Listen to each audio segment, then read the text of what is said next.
Hi hello Swathi Ganga Kannada YouTube ಚಾನಲ್ಗೆ ಎಲ್ಲರಿಗೂ ಸ್ವಾಗತ ಸುಸ್ವಾಗತ.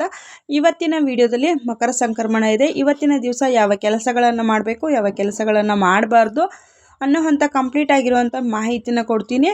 ಈ ವಿಡಿಯೋ ಇಷ್ಟ ಆಗಿದ್ದರೆ ಲೈಕ್ ಮಾಡಿರಿ, ಶೇರ್ ಮಾಡಿ, ಸಬ್ಸ್ಕ್ರೈಬ್ ಮಾಡಿಕೊಂಡು ಸ್ವಾತಿ ಗಂಗಾ ಕನ್ನಡ ಯೂಟ್ಯೂಬ್ ಚಾನಲ್ಗೆ ಎಲ್ಲರೂ ಸಪೋರ್ಟ್ ಮಾಡಿ ಅಂತ ಕೇಳ್ಕೊಳ್ತೀನಿ. ನೋಡಿ, ಮೊದಲಿಗೆ ಮಕರ ಸಂಕ್ರಮಣದ ಹಾರ್ದಿಕ ಶುಭಾಶಯಗಳು. ಒಂದು ಬಂದು ನಮ್ಮನೆ ಹತ್ರ ಹಾಕಿರುವಂಥ ರಂಗೋಲಿ, ಒಂದು ಬಂದು ನಮ್ಮ ನೇಬರ್ ಮನೆ ಹತ್ರ ಹಾಕಿರುವಂಥ ರಂಗೋಲಿ ತುಂಬ ಚೆನ್ನಾಗಿ ಹಾಕಿದ್ದಾರೆ. ನೋಡೋದಕ್ಕೆ ಹಬ್ಬ ಅಂತಲೇ ಹೇಳಬಹುದು. ನನಗೆ ಬೆಳಗ್ಗೆ ಕೆಲಸ ಇರೋ ಕಾರಣದಿಂದ ನಾನೊಂದು ಎರಡು ನಮ್ಮದು ಮತ್ತು ಅವ್ರದ್ದು ಮಾತ್ರನೇ ಫೋಟೋನ ಹಿಡ್ಕೊಂಡು ಬಂದೆ.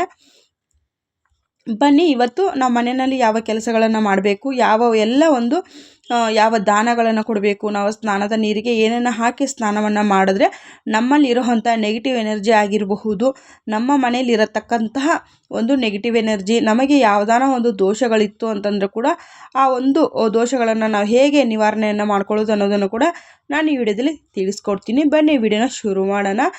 ನೋಡಿ, ವರ್ಷದ ಪ್ರಾರಂಭದಲ್ಲಿನೇ ನಮಗೆ ಇರುವಂಥ ಒಂದು ನೆಗೆಟಿವ್ ಎನರ್ಜಿ ಆಗಿರಬಹುದು, ಒಂದು ಕೆಟ್ಟ ಶಕ್ತಿಗಳಂತಲೇ ಹೇಳಬಹುದು.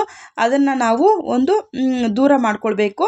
ಇದು ನೋಡಿ, ಹೋದ ವರ್ಷ ನಾನು ಮಾಡಿರುವಂಥ ಒಂದು ಮಕರ ಸಂಕ್ರಮಣಕ್ಕೆ ಮಾಡಿರೋವಂಥ ವೆರೈಟಿ ಟೈಪ್ಸ್ ಅಡುಗೆ ನಮ್ಮದು ಉತ್ತರ ಕರ್ನಾಟಕದಲ್ಲಿ ಇದೇ ರೀತಿಯಾಗಿ ಮಾಡೋವಂಥದ್ದು. ಈ ವರ್ಷ ಮಾಡಿರೋವಂಥದ್ದನ್ನು ಮುಂದೆ ಬರ್ತಾ ಇರೋ ಕ್ಲಿಪ್ಪಿಂಗಲ್ಲಿ ನಾನು ಶೇರ್ ಮಾಡ್ಕೊಳ್ತೀನಿ.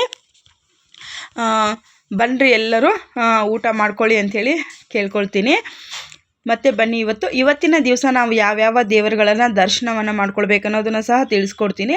ಮಕರ ಸಂಕ್ರಮಣ ಆಗಿರೋದ್ರಿಂದ ನಾವು ಆದಷ್ಟು ಶಿವನ ದೇವಸ್ಥಾನಗಳಿಗೆ ಹೋಗೋದು ತುಂಬ ಒಳ್ಳೆಯದು. ಶಿವನ ದೇವಸ್ಥಾನ ಆಗಿರಬಹುದು ಮತ್ತು ವಿಷ್ಣುವಿನ ದೇವಸ್ಥಾನ ಆಗಿರಬಹುದು. ಅವತ್ತಿನ ದಿವಸ ನೀವು ಶಿವನಿಗೆ ಒಂದು ರುದ್ರಾಭಿಷೇಕ ಮಾಡಿಸೋವಂಥದ್ದಾಗಿರ್ಬೋದು, ಇಲ್ಲ ಹಾಲಿನ ಅಭಿಷೇಕವನ್ನು ಮಾಡಿಸೋದಾಗಿರಬಹುದು, ಇಲ್ಲ ಕಬ್ಬಿನ ಹಾಲು ಬರುತ್ತಲ್ವ ಅದರಿಂದ ಅಭಿಷೇಕವನ್ನು ಮಾಡಿಸೋದಾಗಿರಬಹುದು.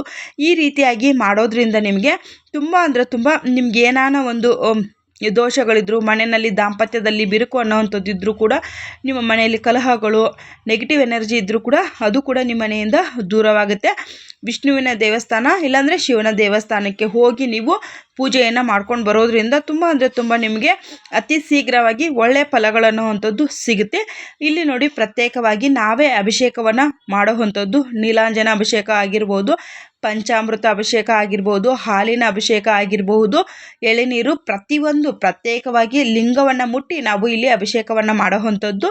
ಇಲ್ಲಿ ದೇವಸ್ಥಾನ ಪಕ್ಕದಲ್ಲಿ ಭಕ್ತಾದಿಗಳಿಗೆ ಈ ರೀತಿಯಾಗಿ ಒಂದು ಅವಕಾಶವನ್ನು ದೇವಸ್ಥಾನದ ಕಡೆಯಿಂದ ಕಲ್ಪಿಸಿ ಕೊಟ್ಟಿದ್ದಾರೆ. ನಾವು ಕೂಡ ಇಲ್ಲೇ ಹೋಗಿ ಇವತ್ತೇನು ಬೆಳಗ್ಗೆನೇ ಎದ್ದು ನಾವು ಬ್ರಾಹ್ಮಿ ಮುಹೂರ್ತದಲ್ಲಿ ಪೂಜೆಯನ್ನು ಮಾಡಬೇಕನ್ನುವಂಥದ್ದು ಏನೂ ಇರೋದಿಲ್ಲ. ಸೂರ್ಯ ಉದಯ ಆದ ನಂತರದಲ್ಲಿ ನಾವು ಪೂಜೆಯನ್ನು ಮಾಡಬೇಕು. ಸೂರ್ಯನಿಗೂ ಕೂಡ ಇವತ್ತಿನ ದಿವಸ ನೀವು ಅರ್ಘ್ಯವನ್ನು ಕೊಡಿ ಅಂಥೇಳಿ ಕೇಳ್ಕೊಳ್ತೀನಿ. ಅದರಿಂದ ಕೂಡ ಅಷ್ಟೇ ನಮಗೆ ಒಳ್ಳೆಯ ಆರೋಗ್ಯ ಅನ್ನುವಂಥದ್ದು ಸಿಗುತ್ತೆ. ಇವತ್ತು ನಾವು ಸೂರ್ಯನನ್ನು ಆರಾಧನೆಯನ್ನು ಮಾಡೋದ್ರಿಂದ ತುಂಬ ರೋಗಗಳಿಂದ ಬಳಲ್ತಾ ಇರ್ತೀರಿ, ಯಾವುದೋ ಕಾಯಿಲೆಗಳಿಂದ ಬಳಲ್ತಾ ಇರ್ತೀರಿ. ಸ್ವಲ್ಪ ಮಟ್ಟಗಾದ್ರೂ ಕೂಡ ನಿಮಗೆ ಒಳ್ಳೆಯದನ್ನುವಂಥದ್ದು ಆಗುತ್ತೆ. ಖಂಡಿತವಾಗ್ಲೂ ನೀವು ಇವತ್ತಿನ ದಿವಸ ನೀವು ಸೂರ್ಯನಿಗೆ ಅರ್ಘ್ಯ ಕೊಡೋದಂತೂ ಯಾರು ಕೂಡ ಮರೆಯೋದಕ್ಕೆ ಹೋಗಬೇಡಿ.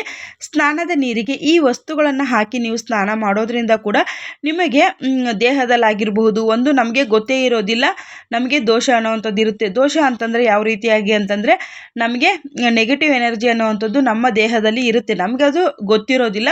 ಹಾಗಾಗಿ ಆ ರೀತಿಯಾಗಿ ಮಾಡೋದ್ರಿಂದ ಕೂಡ ನಮ್ಮ ದೇಹದಲ್ಲಿರುವಂಥ ನೆಗೆಟಿವ್ ಎನರ್ಜಿ ಅನ್ನುವಂಥದ್ದು ದೂರವಾಗುತ್ತೆ. ಏನೇನೆಲ್ಲ ನಾವು ಸ್ನಾನದ ನೀರಿಗೆ ಬೆರೆಸ್ಕೊಳ್ಬೇಕು ಅನ್ನೋದನ್ನು ತಿಳಿಸ್ಕೊಡ್ತೀನಿ ನೋಡಿ.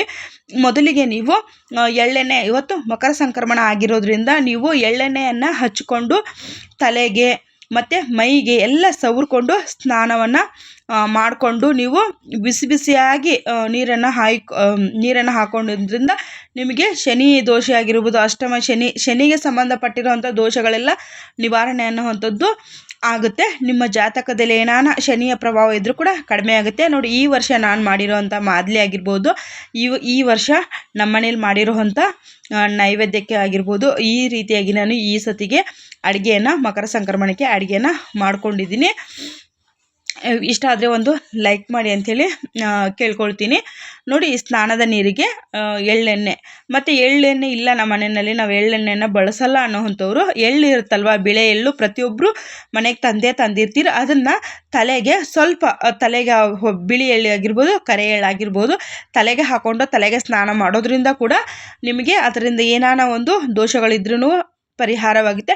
ನಮ್ಮ ಮನೆಯಲ್ಲಿ ಎಳ್ಳೆ ತಂದಿಲ್ಲ, ನಾವು ಎಳ್ಳು ಯೂಸ್ ಮಾಡಲ್ಲ ಅನ್ನೋರು ಕಲ್ಲುಪ್ಪು ಬರುತ್ತಲ್ವ, ಆ ಕಲ್ಲುಪ್ಪನ್ನು ನೀವು ನೀರಿಗೆ ನಿಮ್ಮ ದೃಷ್ಟಿ ತೆಗೆದುಬಿಟ್ಟು ನೀರಿಗೆ ಹಾಕಿ ಸ್ನಾನ ಮಾಡೋದ್ರಿಂದ ಕೂಡ ನಿಮ್ಮ ದೇಹದಲ್ಲಿರೋವಂಥ ಒಂದು ಅನಾರೋಗ್ಯ ಆಗಿರ್ಬೋದು, ನೆಗೆಟಿವ್ ಎನರ್ಜಿ ಅನ್ನೋವಂಥದ್ದು ದೂರವಾಗುತ್ತೆ. ಇನ್ನೂ ನಮಗೆ ಗೊತ್ತಾಗಿಲ್ಲ ಅಂತಂದರೆ, ಇವಾಗ ಪೀರಿಯಡ್ಸ್ ಆಗಿದೆ, ನಾವು ಏನು ಮಾಡಬೇಕು ಅಂದರೆ, ನೀವು ಹಸೆ ಹಾಲನ್ನು ಸ್ನಾನ ಮಾಡುವಂಥ ನೀರಿಗೆ ಹಾಕ್ಕೊಂಡು ಸ್ವಲ್ಪ ಕಲ್ಲುಪ್ಪನ್ನು ಹಾಕಿ ನೀವು ಸ್ನಾನವನ್ನು ಮಾಡ್ಕೊಳ್ಳಿ. ನಿಮಗೂ ಕೂಡ ಅದೇ ರೀತಿಯಾಗಿ ಒಳ್ಳೆಯ ಫಲಗಳನ್ನುವಂಥದ್ದು ಸಿಗುತ್ತೆ ಅನ್ನೋದನ್ನು ತಿಳಿಸ್ಕೊಡ್ತೀನಿ. ಇವತ್ತು ನೋಡಿ ಧನುರ್ಮಾಸ ನಿನ್ನೆಗೇ ಮುಕ್ತಾಯ ಆಯಿತು. ಆದರೂ ಕೂಡ ಕೆಲವೊಬ್ಬರು ಇವತ್ತಿನ ದಿವಸನೂ ಪೂಜೆ ಮಾಡೋ ಅಂಥವ್ರು ನೋಡಿ, ನಾವು ಈ ರೀತಿಯಾಗಿ ಪೂಜೆಯನ್ನು ಮಾಡ್ಕೊಂಡು ಬಂದ್ವಿ. ಶಿವನ ದರ್ಶನವನ್ನು ಮಾಡಿಕೊಂಡು, ನಮ್ಮನೆಯಲ್ಲಿ ಶಿವಲಿಂಗ ಇರೋದ್ರಿಂದ ನಾನು ಈ ರೀತಿಯಾಗಿ ಸರಳವಾಗಿ ಶಿವಲಿಂಗಕ್ಕೆ ಹಾಲಿನ ಅಭಿಷೇಕವನ್ನು ಮಾಡಿಕೊಂಡು ಈ ರೀತಿಯಾಗಿ ಪೂಜೆಯನ್ನು ಸಲ್ಲಿಸ್ಕೊಂಡಿದ್ದೀನಿ. ಖಂಡಿತವಾಗ್ಲೂ ಈ ರೀತಿಯಾಗಿ ನೀವು ಮಾಡಿ ಸ್ನಾನದ ನೀರಿಗೆ ದಾನ ಕೊಡಬೇಕು ಅಂದರೆ ಏನನ್ನು ಕೊಡಬೇಕು ಅಪ್ಪ ಅಂತಂದರೆ, ಎಳ್ಳಿಂದ ಬಳಸಿರುವಂಥ ಏನೇ ಒಂದು ಪದಾರ್ಥವನ್ನು ನೀವು ಈ ದೇವಸ್ಥಾನ ಅಕ್ಕಪಕ್ಕದಲ್ಲಿ ಇರ್ತಾರೆ, ರುದ್ರಾಶ್ರಮಗಳು ಇರ್ತವೆ, ಅಲ್ಲಿ ನೀವು ದಾನವನ್ನು ಕೊಟ್ಟು ಬನ್ನಿ. ದೇವಸ್ಥಾನಕ್ಕೆ ಕೊಡೋದಾದರೆ ನೀವು ಬೂದುಗುಂಬಳಕಾಯಿ ಮತ್ತು ಇಲ್ಲಾಂದ್ರೆ ಕುಂಬಳಕಾಯಿ ದೇವಸ್ಥಾನಗಳಿಗೆ ಅಡುಗೆಯನ್ನು ಪ್ರಸಾದಕ್ಕೆ ಬಳಸ್ಕೊಳ್ತಾರೆ, ಅದನ್ನು ಕೊಡಿ. ಮತ್ತು ಕಲ್ಲುಪ್ಪನ್ನು ಸಹ ನೀವು ಕೊಡಿಸ್ಕೊಳ್ಳಿ. ಅದರಿಂದ ನಿಮಗೆ ಋಣಬಾಧೆ ಅನ್ನುವಂಥದ್ದು ದೂರವಾಗುತ್ತೆ. ಯಾವ ದೇವಸ್ಥಾನಕ್ಕೆ ಕೊಟ್ಟರೆ ಒಳ್ಳೆಯದು ಅಂತಂದರೆ, ವಿಷ್ಣುವಿನ ದೇವಸ್ಥಾನ ಇಲ್ಲಾಂದರೆ ಶಿವನ ದೇವಸ್ಥಾನ. ಕೆಲವೊಬ್ಬರು ಅರ್ಚಕರು ಕೈಯಿಂದ ಮುಟ್ಟೋದಿಲ್ಲ. ನೀವು ಯಾವುದಾನ ಒಂದು ಮೂಲೆಯಲ್ಲಿ ಇಟ್ಟು ಬಂದ್ರೂ ಕೂಡ ಅವರು ಆಮೇಲೆ ಅದನ್ನು ಯೂಸ್ ಮಾಡ್ಕೊಳ್ತಾರೆ. ಅವ್ರು ಏನೇ ಮಾಡಿದ್ರು ದೇವಸ್ಥಾನಕ್ಕೆ ಕೊಟ್ಟು ಬಂದರು, ನಮ್ಮದು ಅದರದ್ದು ಏನೇ ಇದ್ದರೂ ಅದರ ಫಲ ಅನ್ನೋಂಥದ್ದು ನಮಗೆ ಸಿಗುತ್ತೆ. ವಿಡಿಯೋ ಇಷ್ಟ ಆದರೆ like, share, comment, subscribe. Thank you for watching.